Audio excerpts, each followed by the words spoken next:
Money is an item or verifiable record that is generally accepted as payment for goods and services and repayment of debts such as taxes.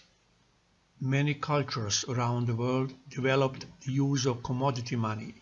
The Mesopotamian shekel was a unit of weight and relied on the mass of something like 160 grains of barley. Societies in the Americas, Asia, Africa, and Australia use shell money, often the shells of the cowrie. According to Herodotus, the Lydians were the first people to introduce the use of gold and silver coins. Paper money or banknotes were first used in China during the Song dynasty. Banknotes were first issued in Europe by Stockholm's Banco in 1661 and were also used alongside coins. The gold standard, a monetary system where the medium of exchange are paper notes that are convertible into preset fixed quantities of gold, replaced the use of gold coins as currency in the 17th to 19th centuries in Europe. By the beginning of the 20th century, almost all countries had adopted the gold standard, backing their legal tender notes with fixed amounts of gold. After World War II, most countries adopted fiat currencies that were fixed to the US dollar. The US dollar was in turn fixed to gold. In 1971, the US government suspended the convertibility of the US dollar to gold. After this, many countries depegged their currencies from the US dollar, and most of the world's currencies became unbacked by anything except the government's fiat or legal tender and the ability to convert the money into goods via payment. The term fiat derives from the Latin fiat, meaning let it be done, used in the sense of an order, decree or resolution.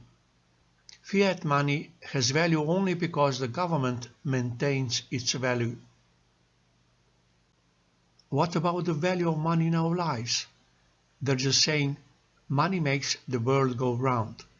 There is some truth to that statement, as it takes money to buy food, obtain clothing, and pay for rent or buy a home.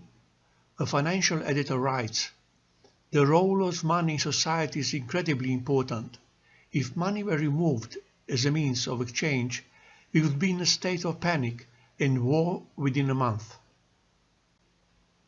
Many regard money as an end in itself rather than a means to an end. Money has its limitations.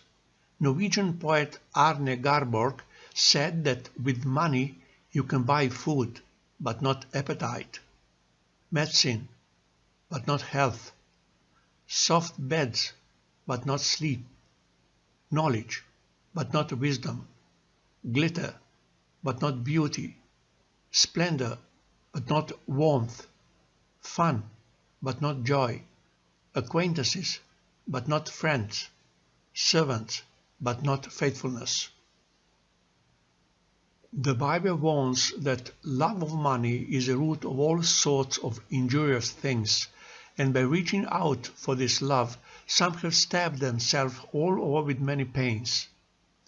Note that it is the love of money, not money itself, that brings harm. Indeed, an inordinate focus on money can drive a wedge between friends and between family members. A distorted view of money can cause people to become judgmental.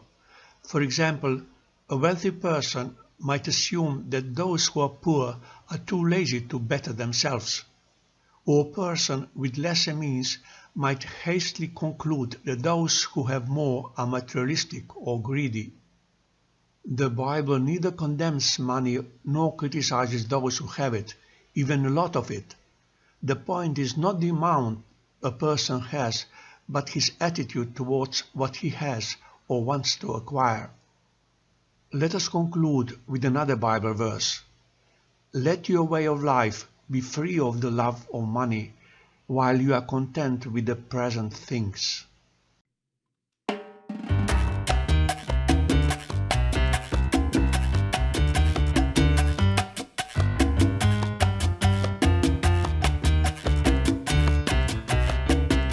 That's all. You can find more information in the description of the movie. Thank you for watching my video. Goodbye.